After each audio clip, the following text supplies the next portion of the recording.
चलो मोनोपोली,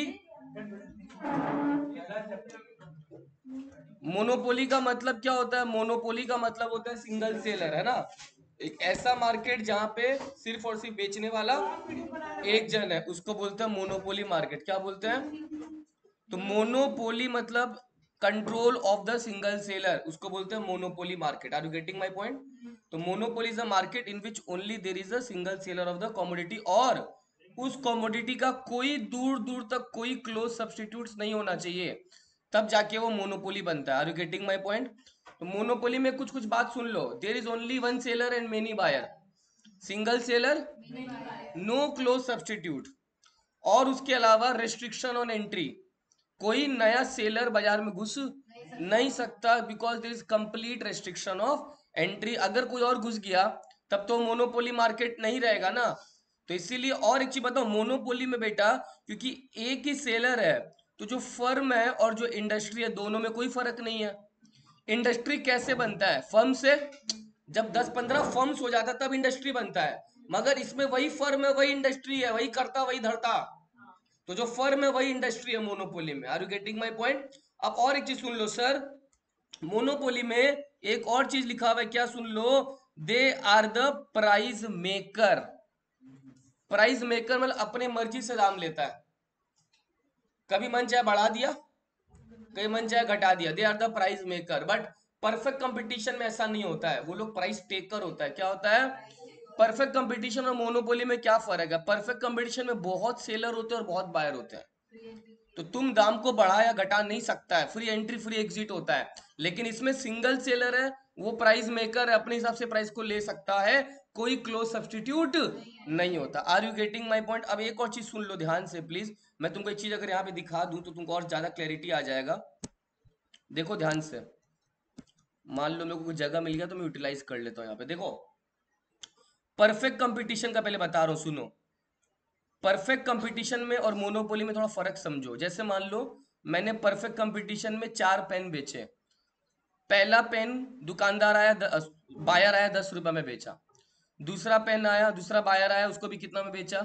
तीसरा आया, आया तो सबको 10-10 करके बेच रहा हूँ, लेकिन मैंने टोटल में कितना कमा लिया? पहला वाला जब आदमी आया 10 रुपया दे के चला गया, पॉकेट में 10 रुपया आ गया। दूसरा आदमी आया 10 रुपया दिया, पॉकेट में कितना रुपया हो गया? तीसरा आदमी आया 10, पॉकेट में 30 रुपया हो गया। चौथा आदमी आया, ये होता है टोटल रेवेन्यू। उसके बाद मैंने क्या लिखा बेटा? एवरेज रेवेन्यू कैसे निकलता है? Total revenue divided by unit. मतलब जैसे यहाँ पे मैं 3 पेन बेच के कितना कमा रहा हूँ, तो ऑन एन एवरेज एक से कितना कमा रहा हूँ? 2 पेन बेच के 20 कमा रहा हूँ, ऑन एन एवरेज 10। एक पेन बेच के 10 कमा रहा हूँ, 40 रुपए कमा रहा हूँ 4 बेच के, ऑन एन एवरेज। तो एवरेज रेवेन्यू कितना आया? प्राइस भी कितना? और एक लास्ट रेवेन्यू होता है बेटा मार्जिनल रेवेन्यू। कौन सा रेवेन्यू? ये कैसे निकलता है? टोटल रेवेन्यू का चेंज। देखो चेंज हर लेवल पे 10-10 का है, 10 से 20 10, 20 से 30, 30 से 40। तो एम आर हर लेवल पे आपका कितना है बेटा? 10-10-10। 3 कॉलम एकदम सेम हो गया। कौन कौन सा 3 कॉलम एकदम सेम हो गया? प्राइस, ए आर और एम आर। ये और नो? तो परफेक्ट कंपटीशन में बेटा price equal to A R equal to, लेकिन मोनोपोली में क्या बोल रहा हूं मैं? मोनोपोली में तीनों सेम नहीं होगा। परफेक्ट कंपटीशन में तीनों सेम हुआ, क्या क्या? Price, A R, M R. लेकिन मोनोपोली में कभी भी तीनों सेम नहीं होगा, ये ध्यान रखना। उसके लिए मैं तुमको एक बार यहाँ पे समझा देता हूँ, सुन लो। मोनोपोली में कैसे तीनों सेम नहीं होगा, एक बार यहाँ समझा देता हूँ, देख लो एक बार। मोनोपोली में यूनिट्स, कितना यूनिट लिया था मैंने? बस ये ले लेते हैं, मोनोपोली समझा रहा हूँ। यूनिट्स के बाद प्राइस, सुनो ध्यान से, फिर टोटल रेवेन्यू, फिर एवरेज रेवेन्यू, फिर मोनोपोली में प्राइस पहले 10 था। अब सुनो, मोनोपोली में अगर वो प्राइस कम करता है, कर रहा है, तो तुम देखो जब पहला पेन बेचा पॉकेट में कितना रुपया आ गया? दूसरा पेन बेचा पॉकेट में 9 9 करके 18 आ गया। कैसे 19 आएगा? नहीं नहीं, पहला पेन 10, उसके बाद 2 पेन 9 9 करके बेच रहा है, ईच ईच है 9 ईच। अब 3 पेन अगर 8 8 करके बेचता है, 24, चौथा पेन अगर मतलब फोर्थ, 4 पेन एक साथ साथ साथ करके बेच रहा है, 28 है टोटल रेवेन्यू। मतलब अगर वो दाम कम कर, अगर वो 9 रुपया करके बेचता है तो 2 पेन बेच दिया जाएगा, बोलने का मतलब है। अगर वो 8 रुपया करके बेचता है तो लोग 3 पेन खरीद लेगा। अगर वो 7 रुपया करके बेचता है तो लोग कितना पेन खरीद लेगा? 4 रुपया। एवरेज रेवेन्यू कितना का आया? एवरेज रेवेन्यू बता सकता है कोई? क्या फॉर्मूला है? टोटल रेवेन्यू को किससे डिवाइड करना है? यूनिट्स करेगा। 10/1, 18/2, 24/3, वेरी गुड, 28/4। देखो क्या प्राइस और एआर सेम है वापस, है ना? तो सर मोनोपोली में प्राइस और एआर तो सेम मिल गया। तुमको याद होना चाहिए परफेक्ट कंपटीशन में प्राइस एआर एमआर तीनों सेम था। मोनोपोली में एमआर चेक करो। पहला वाला वो तब तक बेचेगा जब तक उसका रेवेन्यू बढ़ रहा है। देखो रेवेन्यू बढ़ रहा है, 10, 18, 24, 28 बेच सकता है। लेकिन अगर 4-10 करके बेचता है वो, तो यहाँ पे 10 में 1 यूनिट बिक रहा है उसका, लोग और ज्यादा ले नहीं रहे। 9 करके बेच रहा है तो तुम अगर 1 लेता तुम अब 2 ले रहा है। 10 में 1 यूनिट बिक रहा है उसका। वो दाम अगर कम कर रहा है तो 2 पेन बिक जा रहा है। इंडिविजुअली सोचे, हाँ 3-4 रुपया दाम एकदम। चलो एमआर देखो, एमआर कैसे निकल रहा है? पहला वाला नहीं निकलेगा, या निकल सकता है। टीआर पहला वाला तुम 10 समझ सकता है, क्योंकि पहले 0 पे 0 ही मिल रहा होगा। 0 से 10 का डिफरेंस 10 हुआ। अब 10 से 18 का डिफरेंस, 18 से 24 का डिफरेंस, 24 से 28 का डिफरेंस 4। क्या price A R M R तीनों सेम है? प्राइस और ए आर तो सेम है, मगर they are not equal to M are.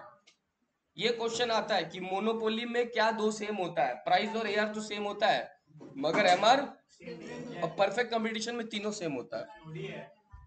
MCQ है, तो ये सब क्वेश्चन पूछा जाएगा, इसलिए डिटेल में पढ़ाना पड़ रहा है, ठीक है?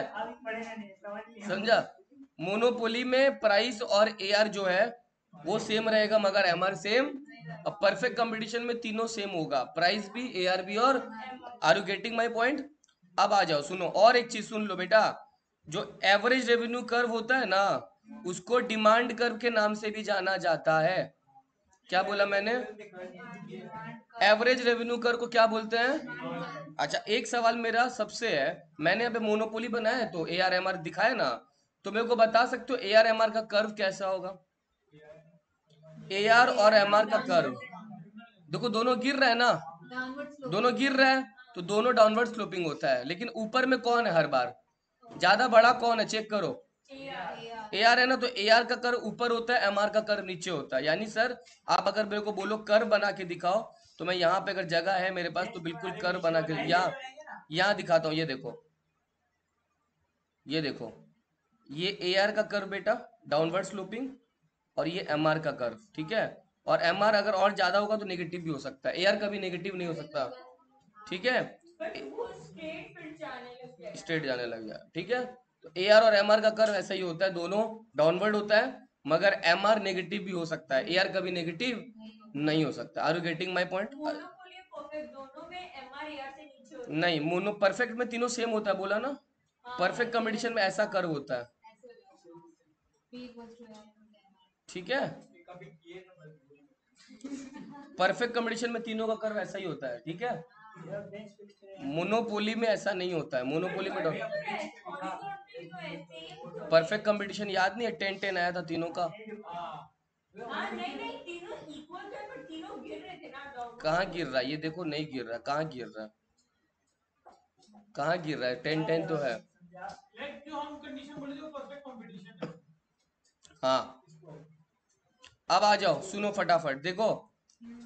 मोनोपोली का फीचर सबसे पहला मैंने क्या बोला? सिंगल सेलर, कोई क्लोज सब्सटीट्यूट। जो फर्म है वही तो इंडस्ट्री है। दुकानदार का फुल कंट्रोल है सप्लाई पे, जितना मन उतना बेचेगा जिस दाम में बेचना चाहता है। Full control over the supply. Barriers to entry, नया एंट्री होगा नहीं आसानी से, बिकॉज अगर एंट्री होता है तो मोनोपोली हट जाएगा।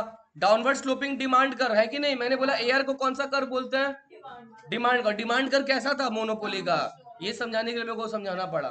तो A R curve is always downward sloping in case of monopoly. मतलब मोनोपोली में डिमांड कर कैसा होगा बेटा? And they are the price maker. Perfect competition में प्राइस टेकर है, यहाँ पे प्राइस अपने हिसाब से दाम लेगा। Are you getting my point? क्योंकि कौन सा मार्केट है? मोनोपोली। हमको आज कॉलेज में पता चला कि हम लोग का ये ईडीबीडी ईडीबी एक साथ है। हाँ, और फिर आपका ये इकोनॉमिक्स, और एक कौन सा है, ह्यूमन रिसोर्स, ह्यूमन रिसोर्स। कुछ तो है, हाँ वो एमसीक्यू है।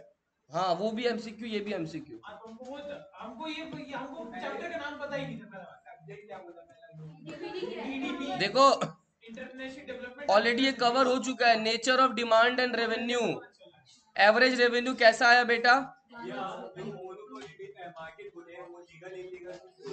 नहीं, मोनोपोली लीगल मार्केट है। Railways, CSC,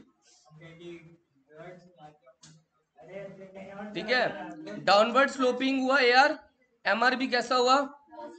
downward sloping. Are you getting my point? ये ध्यान रखना, एआरबी डाउनवर्ड स्लोपिंग और एमआरबी डाउनवर्ड स्लोप। और एमआर का स्लोप एआर का स्लोप का आधा है, याद रखना। क्या बोला मैंने? एमआर का स्लोप एआर का स्लोप का आधा है। क्लियर? यानी एमआर जो बेटा डबल रेट से घटेगा। Slope of MR is half of AR. यानी ऐसा बोल सकते हैं, slope of AR is twice of MR. Clear? ये याद रख लेना प्लीज। चलो अच्छा, एक और चीज सुन लो। कौन सा कॉस्ट का कौन कौन सा शेप रहता है मोनोपोली में? हम लोग बहुत सारा कॉस्ट पढ़े हैं। एवीसी पढ़े हैं बेटा, एसी पढ़े और एमसी पढ़े हैं। इनका मोनोपोली में भी यू शेप रहता है और परफेक्ट कंपटीशन में भी यू शेप रहता है। पहला चीज, अगर तुमको कर्व बना के दिखाना चाहूं तो दिखा सकता हूं, ऐसा कोई बात नहीं है। ये देखो, ये होता है बेटा एबीसी, ये होता है एसी, और एमसी बेटा ऐसा टिक मार्क करके होता है थोड़ा। ठीक है, अभी आएगा। तो ये एमसी होता है, ये एवीसी एसी होता है, और ये एबीसी होता है। ठीक है, तीनों यू शेप होता है। मोनोपोली में भी तीनों यू शेप होता है। Are you getting my point? याद रखना। लेकिन हाँ, इंपॉर्टेंट है, सुन लो, एग्जाम में आता है। परफेक्ट कंपटीशन में प्राइस और एमसी दोनों सेम होता है। क्या बोला मैंने? क्योंकि भाई भैया सुनो, आपको पता होना चाहिए इक्विलिब्रियम के लिए कंडीशन है, MC must be equal to MR. एक बार सुन लो प्लीज, इंपॉर्टेंट है। MC must be equal to MR होना चाहिए। परफेक्ट कंपटीशन में मोनोपोली, किसका फोन बज रहा है यार? प्लीज साइलेंट करो। परफेक्ट कंपटीशन में एमसी एमआर दोनों इक्विलिब्रियम में क्या होना चाहिए? सेम होना चाहिए। और अभी तो तुम देखा था कि परफेक्ट कंपटीशन में बेटा प्राइस एआर एमआर सब बराबर होता है, देखा था। तो अगर एमसी एमआर बराबर है और एमआर अगर प्राइस के बराबर है, सुन लो, एमसी अगर एमआर के बराबर है और एमआर अगर, तो प्राइस और एमसी भी तो बराबर हो गया। तो इसीलिए परफेक्ट कंपटीशन में प्राइस एमसी बराबर होता है। लेकिन मोनोपोली मार्केट में प्राइस जो है बेटा वो ग्रेटर होता है एमसी से, तभी तो ज्यादा प्रॉफिट कमाएगा। मोनोपोली में उसका कॉस्ट से ज्यादा उसका प्राइस होता है। मोनोपोली में कॉस्ट से ज्यादा, लेकिन परफेक्ट कंपटीशन में दोनों बराबर होता है, तभी सब नॉर्मल प्रॉफिट अर्न करता है। परफेक्ट कंपटीशन में आप जो प्रॉफिट अर्न करते हो नॉर्मल प्रॉफिट है, मगर मोनोपोली में तुम ज्यादा कमाते हो, उसको बोलते हैं कौन सा प्रॉफिट? Super normal profit. कौन सा प्रॉफिट? वो तभी संभव है जब मोनोपोली में प्राइस ज्यादा रहेगा और एमसी कम रहेगा। देखो लाइन क्या लिखा, मोनोपोली में बेटा price is always higher than, ये ध्यान रख लेना। मगर परफेक्ट कंपटीशन में प्राइस और एमसी दोनों सेम रहेगा, तभी उन लोगों को कौन सा प्रॉफिट मिलता है? नॉर्मल प्रॉफिट मिलता है। और एक चीज सुन लो सर, परफेक्ट कंपटीशन में जो सप्लाई कर्व होता है ना, वो एमसी कर्व होता है। कौन सा कर्व होता है? क्यों होता है अभी तुम लोगों को नहीं समझाऊंगा मैं, बट हाँ, मोनोपोली में ना कोई सप्लाई कर्व नहीं है। क्या बोला मैंने? रीजन बिंग, अरे भैया सप्लाई कर्व फिक्स ही नहीं है, कभी ज्यादा बेचेगा कभी कम बेचेगा, उसका मन। तो मोनोपोली का खुद का कोई सप्लाई कर्व ही नहीं होता है।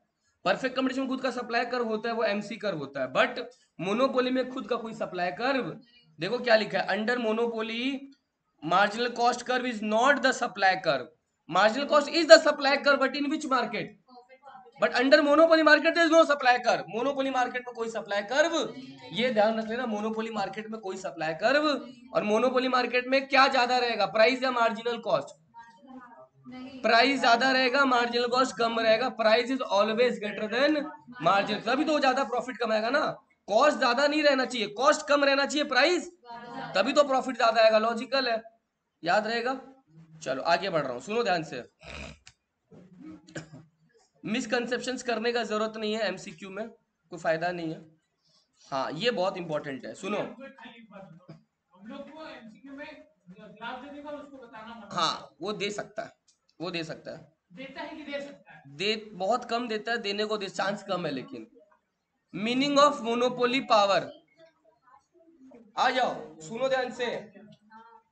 इससे एक क्वेश्चन पक्का ही आता है, चाहे 2 मार्क्स का है चाहे 1 मार्क्स का है। मोनोपोली पावर से क्वेश्चन फिक्स, और क्या फिक्स है वो भी बता देंगे, सुन लो। पहला बात देखो, एक लर्नर करके था, ठीक है। लर्नर एक व्यक्ति का नाम था, प्रोफेसर लर्नर, यहाँ पे होगा कहीं। हाँ ये रहा, प्रोफेसर पूरा नाम है एपी लर्नर, ठीक है। उसने बोला मोनोपोली पावर को निकालने का तरीका, क्या बोला उसने? जो तरीका बोला उसको लॉजिकली भी बता दूंगा मैं। उसका फॉर्मूला क्या था? उसका फॉर्मूला था बेटा, monopoly power equal to this. क्या लिखा मैंने? P minus M C by P. Monopoly power निकालने का फॉर्मूला बता दिया उसने, बहुत इजी है, ये भी समझ में आ जाएगा। दोनों पी क्या पावर है? नहीं दोनों P प्राइस है, क्योंकि मोनोपोली में तुमको क्या बोला था, प्राइस ज्यादा होता है एमसी से, इसलिए पहले P लिखा फिर एमसी माइनस किया। और लॉजिक समझो, तुम प्राइस जितना ज्यादा लेगा कॉस्ट से, वही तो तेरा पावर है। आज तेरा कॉस्ट 8 रुपया, प्राइस 10 रुपया, तुम कितना एक्स्ट्रा ले रहा है? तो P माइनस एमसी हुआ, डिवाइडेड बाय वापस क्या कर दिया, प्राइस कर दिया। अब देखो ये जो फॉर्मूला है ये नेक्स्ट पेज में कैरी फॉरवर्ड हुआ है, प्लीज ये अच्छा समझ लो। अगर एक बार में नहीं है तो वापस पूछ लेना, फिर बता दूंगा। देखो दिख रहा है? देखो वापस से वो फॉर्मूला लिखा तो P minus MC by P. अरे ओए, इक्विलिब्रियम के लिए एमसीएमआर बराबर होना चाहिए, तो एमसी की जगह एमआर लिख सकते हैं। तो पहला स्टेप में क्या किया, एमसी की जगह एमआर लिख दिया, क्योंकि एमसीएमआर दोनों, सब लॉजिक बता रहा हूँ, बिना लॉजिक के कुछ नहीं पढ़ा रहा हूँ। एमसीएमआर दोनों क्या होना चाहिए, P minus MC by P को सब्सटीट्यूट करके P minus MR by P लिख दिया। Are you getting my point? ये वाला स्टेप, ये वाला। अब सुनो बेटा, एमआर का एक फॉर्मूला होता है, एमआर का फॉर्मूला होता है price into 1 - 1 by elasticity of demand. ये किसका फॉर्मूला है? एमआर का। वो ई है, ई, ठीक है। तो ठीक है, अब सुनो सुनो सुनो, ये एमआर का फॉर्मूला हुआ। तो इधर जो एमआर था ना बेटा, ये वाला, इसकी जगह पूरा का पूरा ये लिखा गया, देख पा रहे हो? अब समझा? P माइनस, पहले MC की जगह MR लिखा, फिर MR की जगह ये लिख दिया P into 1 - 1 by, divide by P की जगह तो P है बेटा, कोई दिक्कत? अब सुनो, P माइनस P है तो P को कॉमन ले लिया। अब इस P की जगह 1 लिख दिया ना, क्योंकि P इंटू 1 कितना होता है, 1 हुआ। वापस माइनस P की जगह -1 लिख दिया, दिख रहा है? अब ये माइनस माइनस क्या हो गया बेटा, +1 बाई ई हो गया, डिवाइड बाई क्या रह गया, P। बेटा 1 - 1 कैंसिल हो जाएगा, तो ये बेटा कैंसिल हो गया, यस और नो? P भी कट गया ना, क्या बचा, 1 बाई ई बचा। तो मतलब monopoly power equal to 1 by E. E मतलब क्या ई मतलब क्या बोला मैंने, इलास्टिसिटी ऑफ डिमांड, मतलब monopoly power varies inversely with elasticity of demand. 1 by E मतलब इनवर्स रिलेशन हो गया ना, तो मोनोपोली पावर जो है इलास्टिसिटी ऑफ डिमांड के साथ उल्टा संबंध है। अब 2 लाइन और बोलूंगा, सुन लो please. Monopoly power elasticity of demand के साथ उल्टा है, मतलब इलास्टिसिटी जितना ज्यादा मोनोपोली पावर उतना कम, इलास्टिसिटी जितना कम उतना। अब रीजन समझा दीजिए ना सर, सुनो, रटना थोड़ी है। इलास्टिसिटी कम हमेशा किन गुड्स में होता है बेटा, नेसेसरी गुड्स में। तुम लोग 12 पढ़ के आया होगा तो पास आउट करके आया, तो इलास्टिसिटी सबसे कम किस गुड्स का होता है, नेसेसरी गुड्स में इलास्टिसिटी बहुत कम होता है। तुम सब जो, मैं मोनोपोली हूं, ये मेरे से नमक मांगने आई है, चीनी मांगने आई है, इलास्टिसिटी कम है तो, क्योंकि नेसेसरी गुड्स है। मैं इससे अगर ज्यादा दाम लूंगा तो भी वो देगी। तो जिन चीजों का इलास्टिसिटी कम रहता है उसमें मेरा पावर बढ़ गया, क्योंकि मैं ज्यादा दाम ले सकता हूं। लेकिन बेटा अगर ये मेरे से मान लो कोई लग्जरियस गुड्स खरीदने आई है, ज्वेलरी, कार, मैं अगर दाम बढ़ाऊंगा ना वो नहीं लेगी, बोली कहीं और से ले लेंगे या नहीं लेंगे, जरूरी नहीं है। तो जितना ज्यादा इलास्टिसिटी मेरा पावर उतना कम। तो जिन चीजों का इलास्टिसिटी जितना कम रहता है ना, पावर मोनोपोलिस्ट का बढ़ जाता है, वो ज्यादा दाम ले सकता है। लेकिन जिन चीजों का इलास्टिसिटी बहुत हाई रहता है ना, मोनोपोलिस्ट में ज्यादा दाम, तो उसका पावर भी क्या हो जाता है। इसलिए monopoly power varies inversely with the elasticity of demand. Higher the elasticity, lower the monopoly power, lower the elasticity, higher the monopoly power. तो इलास्टिसिटी और मोनोपोली पावर का क्या रिलेशन हो गया बेटा, इनवर्स। यही समझाना था मेरे को। फ्लेक्सिबिलिटी, अगर तुम अपने डिमांड को ज्यादा चेंज नहीं कर पा रहे हो, क्या बोला मैंने, तो तुम इन इलास्टिक हो, और तुम अंदर डिमांड को कब चेंज नहीं कर पाओगे? जब नेसेसरी है। तो नेसेसरी गुड्स में एकदम इनइलास्टिक हो, लेकिन अगर लग्जरियस गुड्स है तुम आराम से चेंज कर लोगे, नहीं लेंगे, फ्लेक्सिबिलिटी आई है तो इलास्टिक हो गया, ज्यादा इलेक्ट्रिक वाला में कम पावर कम हो जाएगा मेरा, इलेक्ट्रिक वाला में पावर हाई हो गया। समझा? ये हो गया लर्नर इंडेक्स। इसी को लर्नर इंडेक्स बोलता है। क्या बोलता है? एग्जाम में आता है लर्नर इंडेक्स। ठीक है, आओ देखो, मोनोपोली को पावर कहां कहां से मिलता है?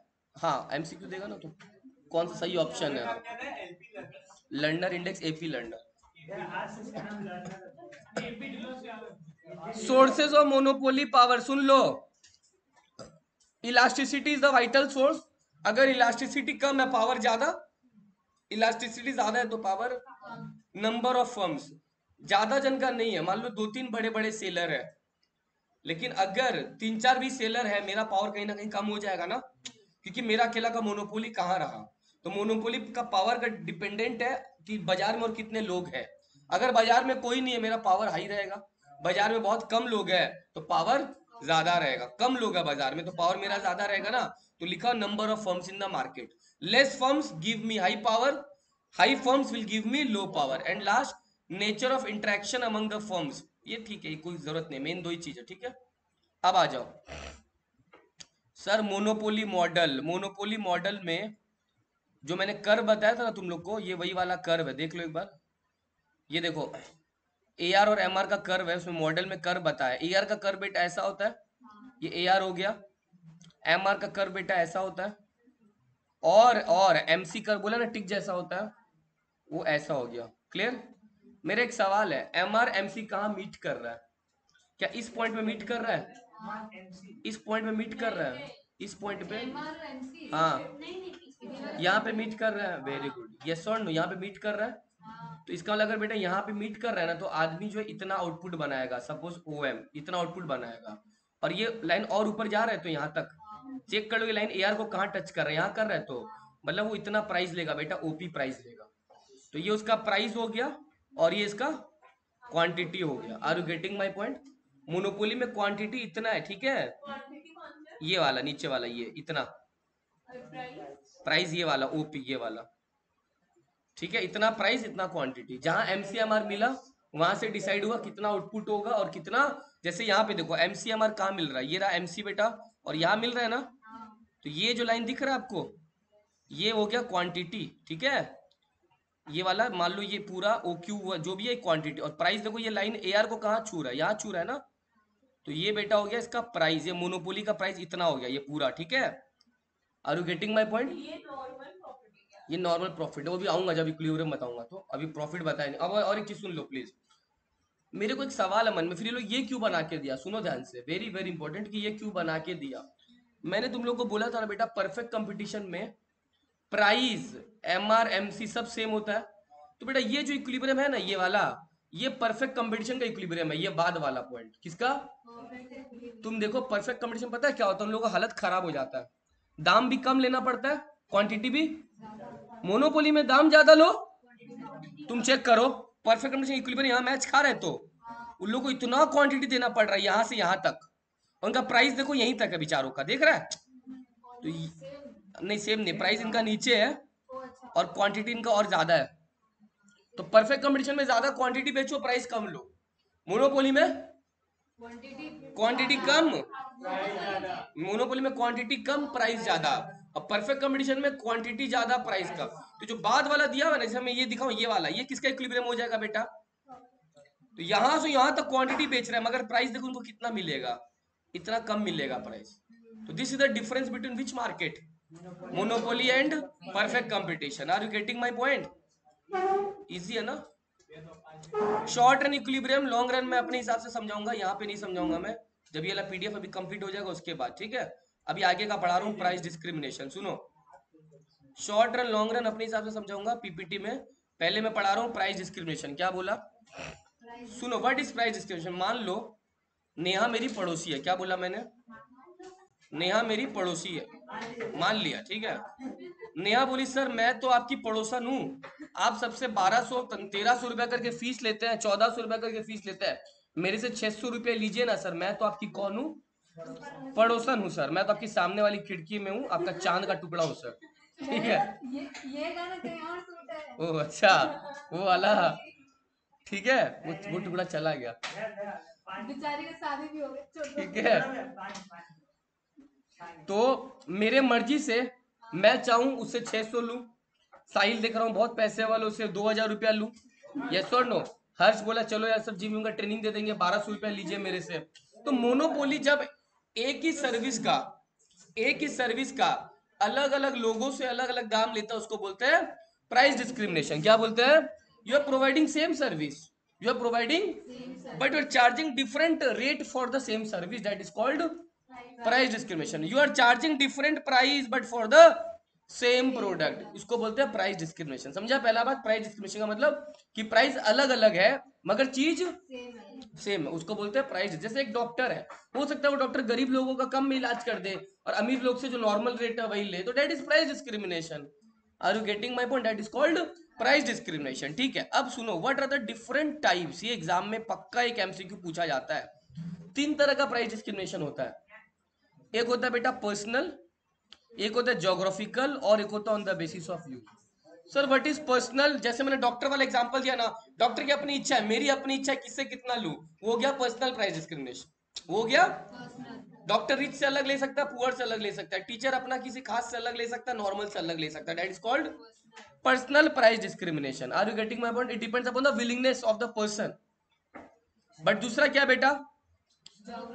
ज्योग्राफिकल। तुम समझो, तुम जाओ काजू, अगर काजू तुमको खरीदा गोवा में सस्ता में मिल जाएगा।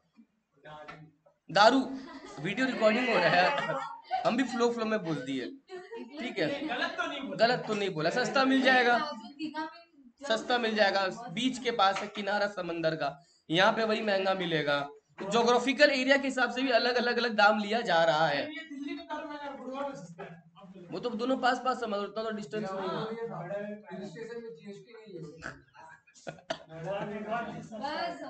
ठीक है, तुम लोग को खाली दारू के अलावा कुछ नहीं पता, हम समझ चुके हैं। जो जो लोग दारू का नाम लिए हम बता देते हैं, मोहित पोद्दार, आदित्य, आकाश, हर्षवर्धन भी लिया है, बस। ठीक है, ये लोग कोई पीते नहीं है, सब शरीफ है, लोगों को खाली नॉलेज है। ठीक है, on the basis of use, तो ज्योग्राफिकल समझा, और ऑन द, इसको डंपिंग बोलते हैं, ज्योग्राफिकल एरिया को बोलते हैं डंपिंग। क्या बोलते हैं? एक जगह कम दूसरा जगह ज्यादा। और on the basis of use, तुमको पता होना चाहिए बेटा, इलेक्ट्रिसिटी का रेट कमर्शियल के लिए अलग है, रेसिडेंशियल के लिए अलग है। रेसिडेंशियल में कम रेट है मगर कमर्शियल पर्पज के इलेक्ट्रिसिटी का यूनिट्स का रेट ज्यादा है, तो यूज पे डिपेंड कर रहा है, तो वो भी प्राइस डिस्क्रिमिनेशन हो गया। यूनिट तुम्हारा भी 100 उठा, मेरा भी 100 उठा, बट अगर कमर्शियल है तो मेरा ज्यादा आएगा, तुम्हारा रेसिडेंशियल है तो कम आएगा, क्योंकि रेसिडेंशियल का पर्पज प्रॉफिट नहीं होता है, कमर्शियल का पर्पज प्रॉफिट होता है। तो you have to give certain amount to government in excess because you have the motive of earning profit. Are you getting my point? समझा? रेसिडेंशियल का मोटिव प्रॉफिट, कितना ही कमा लेगा ट्यूशन से, जनरली तो लोग नहीं ना पढ़ाते। जैसे भैया ये तो ये पर्सनली कमर्शियल चला रहे हैं। ठीक है, जनरली नहीं, तुम पर्पस घर का बोल के लिया ना, घर रेसिडेंशियल। हाँ बोलो हर्ष। योगदान, कंट्रीब्यूशन। एक मिनट को मैं पॉज कर देता हूँ, एक मिनट, एक सेकंड रुक जाइए। चलो, अब इसी प्रकार जैसे हम लोग पढ़े पर्सनल, ज्योग्राफिकल, वो 3 पढ़े, इसी तरह अभी फर्स्ट डिग्री, सेकंड डिग्री और थर्ड डिग्री होता है। क्या बोला मैंने?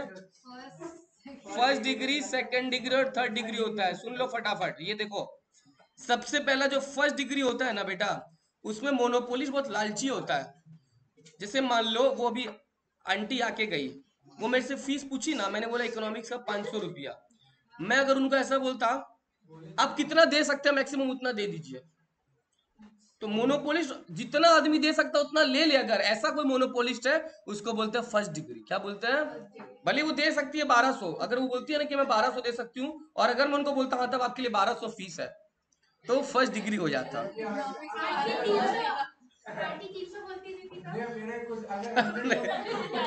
बाय बाय, समझा? It refers to a price discrimination, tata bye bye, हर जगह की बात रहती है उसको। In which a monopolist charges the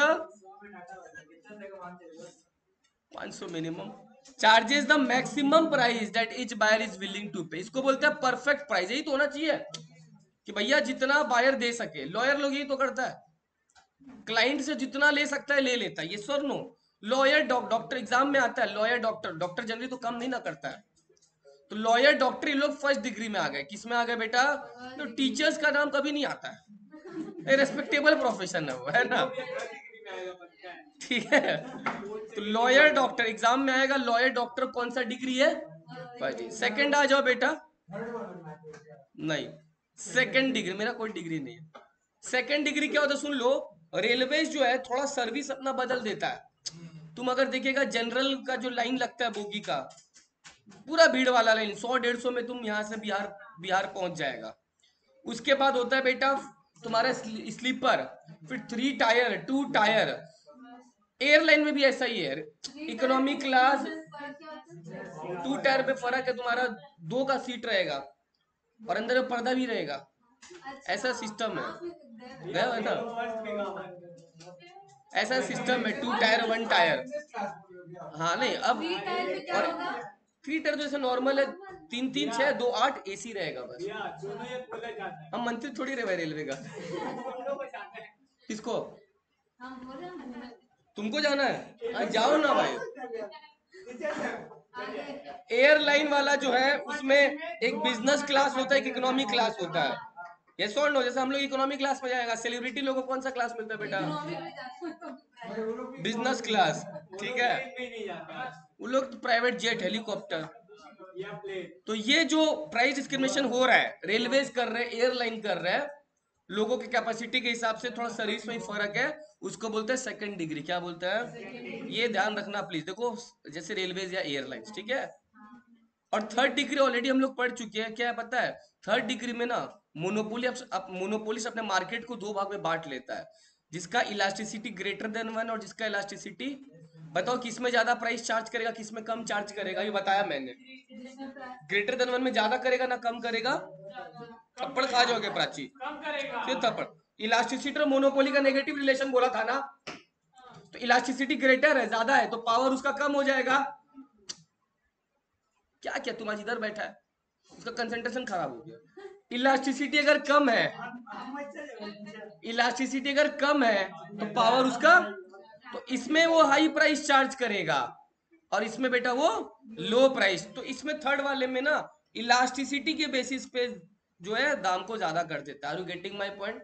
तुमको पता हो सीनियर सिटीजन वालों को अगर कोई डिस्काउंट भी मिलता है ना, स्टूडेंट्स वालों को भी रेलवेज में टिकट टिकट का डिस्काउंट रहता है, नहीं भी लिया जाता है, वो नेसेसरी है तो वहां पे कम लिया जाता है। आर्मी वालों के लिए बहुत कुछ फ्री रहता है, तो वहां पे कम दाम। मगर अब तुम आर्मी में नहीं है, तो नॉर्मल आदमी है, तो फिर जो दाम देना है वो दो। ठीक है, हाँ क्या बोल रहे हैं? फिर दारू में आ गया। सच है। जम्मू जा रहे थे हम लोग को 2 मिनट का लोग बोले कि एकदम 20% 75% ऑफ मिलता है। सही बात है। अरे वो रेलवे में नहीं मिलता है।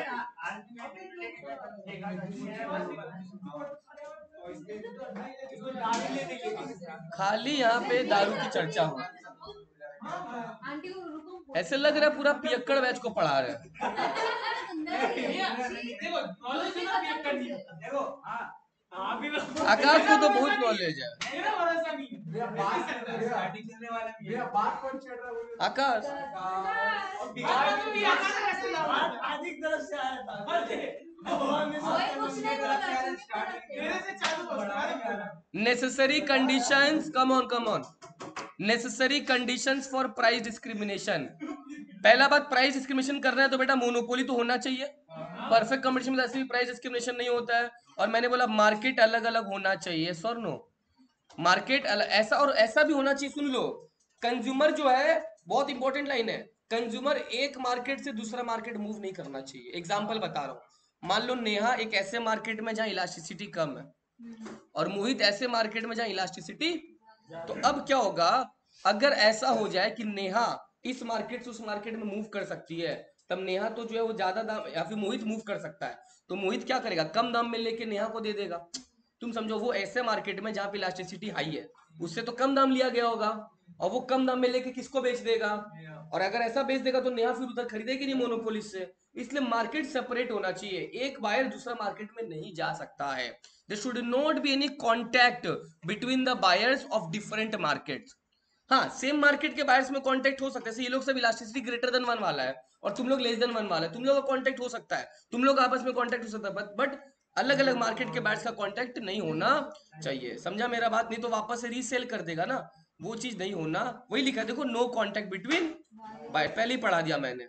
और इलास्टिसिटी अलग अलग होना चाहिए, एक लेस देन 1 और एक, तभी तो लेस देन 1 वाले। इलास्टिसिटी किसमें जाता है उसमें बायर का कॉन्ट्रैक्ट रहता है। हाँ हाँ, ठीक है। Advantage disadvantage is not relevant, ठीक है। अच्छा, सोशल कॉस्ट लास्ट पार्ट है। अब मैं तुम लोग को 3 चीज वहां से पढ़ाता हूँ, ठीक है, पीपीटी से पढ़ाता हूँ। 1 मिनट का ब्रेक ले लो। Short run lung. चलो चलो चलो, सुन लो, सबसे पहले समझा देता हूँ शॉर्ट रन इक्विलिब्रियम। कुछ लिखने का जरूरत नहीं है, सुन लो प्लीज, खाली सुनते रहो। शॉर्ट रन इक्विलिब्रियम में 3 चीज हो सकता है। मोनोपोली जो है सुपर नॉर्मल प्रॉफिट अर्न कर सकता है, अच्छा ऐसा कुछ तो है। याद आ रहा है क्या?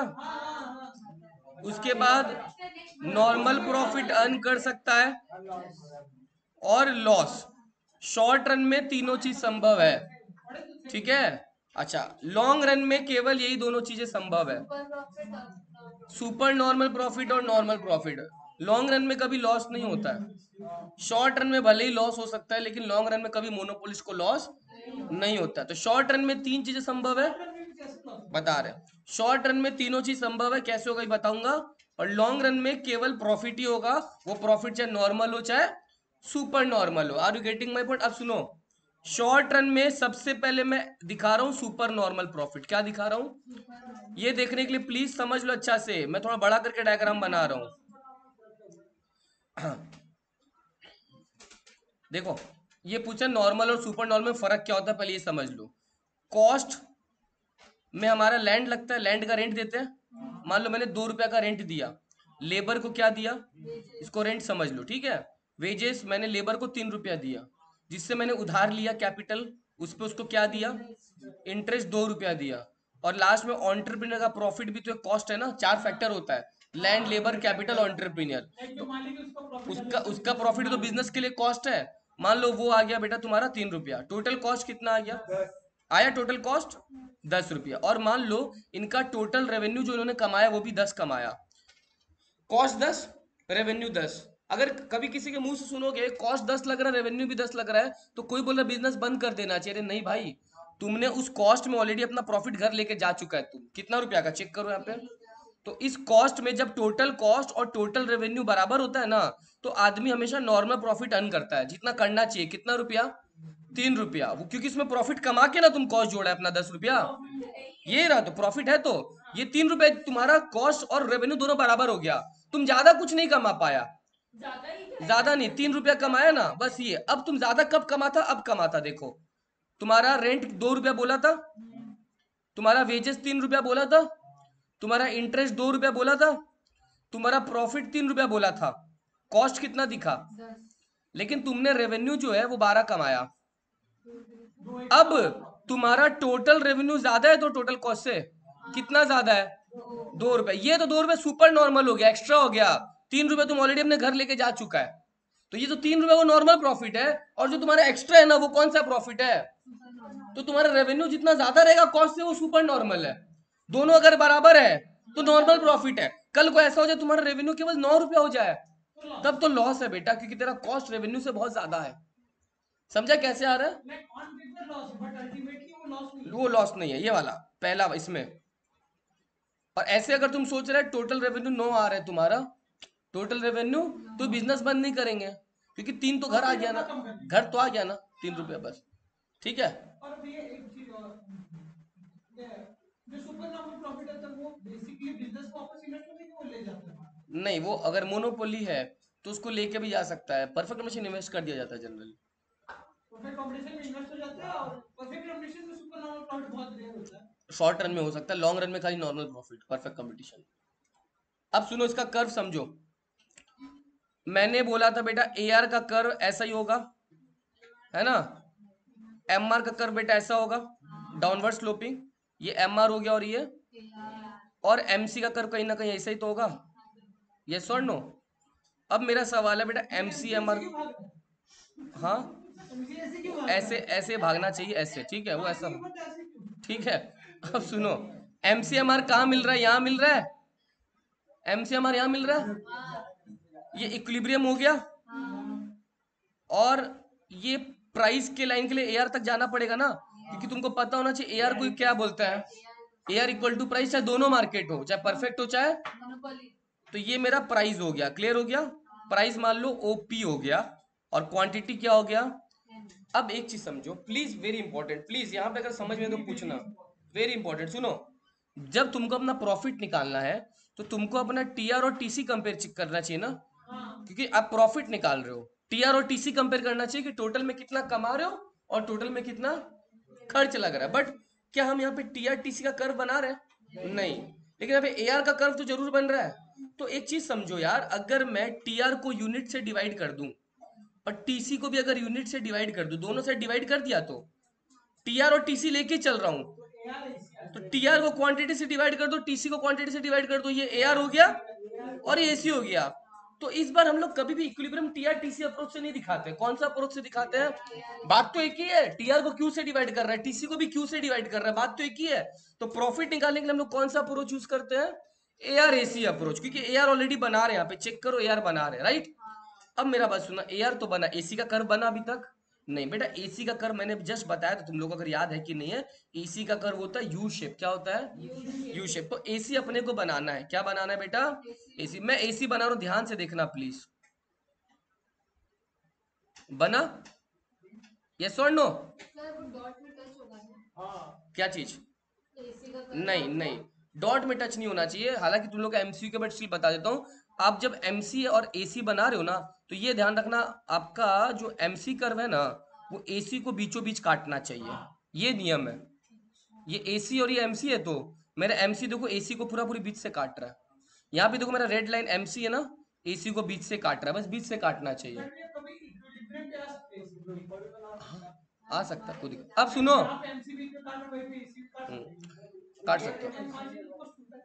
Change in total cost, extra बनाने का खर्चा। अब सुनो प्लीज सुनो, मैंने क्या बोला, मेरा प्राइस ये दिखा, और अब मैं एक लाइन और बना रहा हूँ। प्राइस का लाइन तो मिल गया, मैं अपना कॉस्ट का लाइन बना रहा हूँ। तुम देखो जो इक्विलिब्रियम का लाइन है, ये कॉस्ट के लाइन को यहाँ छू रहा है क्या, इक्विलिब्रियम का लाइन ये था तो ये वाला, और मेरा AC का लाइन यहाँ पे दिखा, ये वाला। ये दोनों कहाँ मीट कर रहा है, यहाँ मीट कर रहा है, तो ये मेरा कॉस्ट हो गया। प्राइस देखो, इक्विलिब्रियम का लाइन ये रहा, इसमें प्राइस ये रहा, है ना, और कॉस्ट ये रहा AC।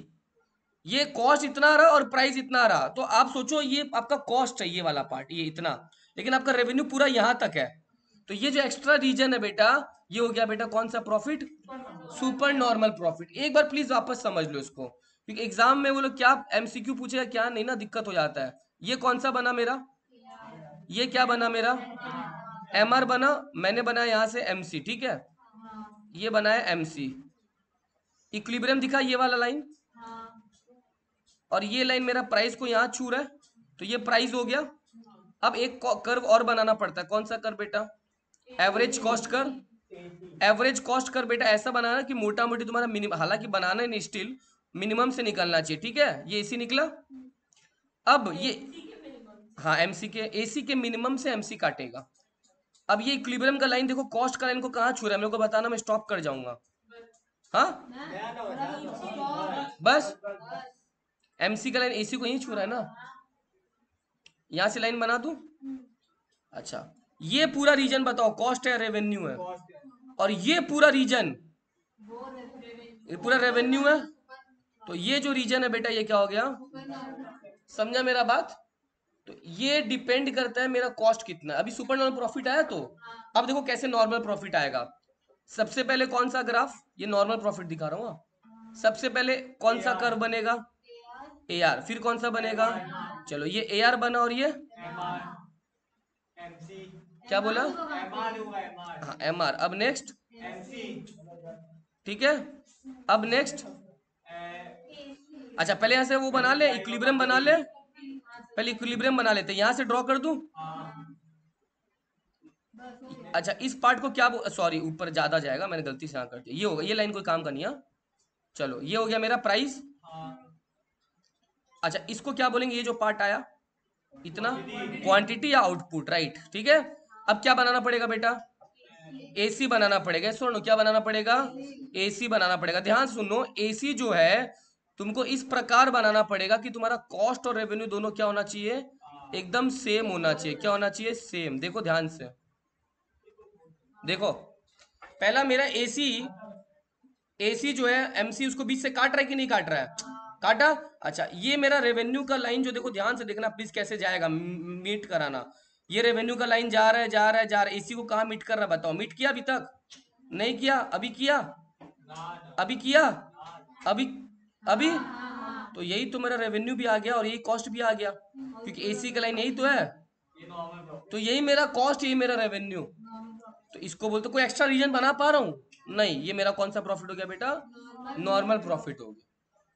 एकदम जस्ट इसके ऊपर से निकला, एकदम इसको टच करा के निकालना पड़ेगा। एसी नीचे से बनाया है इसमें, अगर तुमको इसी में दिखाना है तो ऐसे बनेगा, देखो ये एसी ऐसे, मतलब यहाँ से बनाना। अब लॉस देखो, लॉस में एसी को ऊपर फेंक देंगे, ये कौन सा हुआ, ये कौन सा हुआ, ये कौन सा हुआ, एमसी। ये वाला क्या बन गया, क्वांटिटी और प्राइस निकल जाएगा, इतना तो क्लियर है।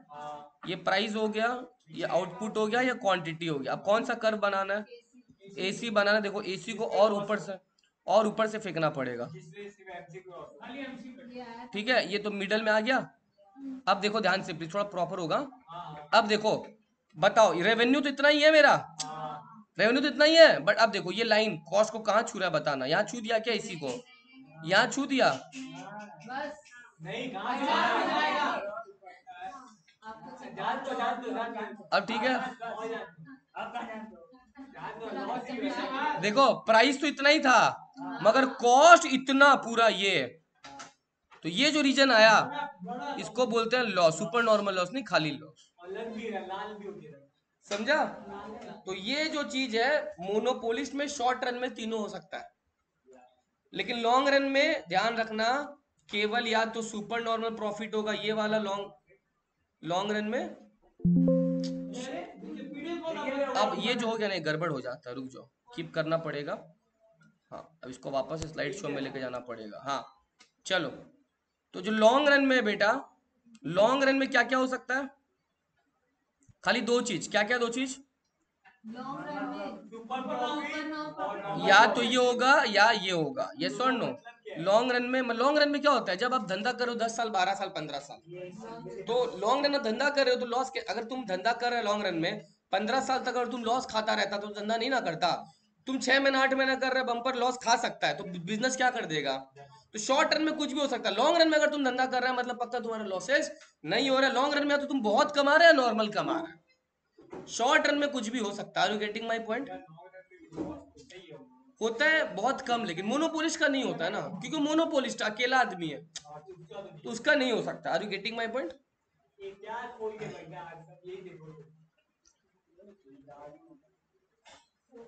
पीडीएफ से ये पढ़ना है तुम लोग को घर पे, एक ही क्वेश्चन बाकी है, ये पढ़ के मेरे को समझाएगा सोशल कॉस्ट, ये घर पे पढ़ेगा तुम लोग, पीडीएफ से घर में पढ़ के आना, छोटा सा पार्ट है, भैया तो देखो समझा।